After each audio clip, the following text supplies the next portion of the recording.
ازيكم حبايبي؟ عاملين ايه؟ النهارده هنعمل بالبطاطا احلى حاجه بجد، حلوه جدا، يا ريت تجربوها. بس عايزين كيلو ونص بطاطا زي كده، انا مقشراها دلوقتي هسلقها كده. احنا دلوقتي قطعناها بالشكل ده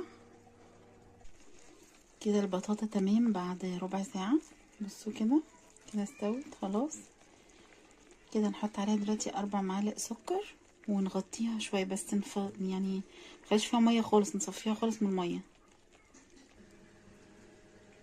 بصوا كده بالشكل ده، سكر عادي خالص.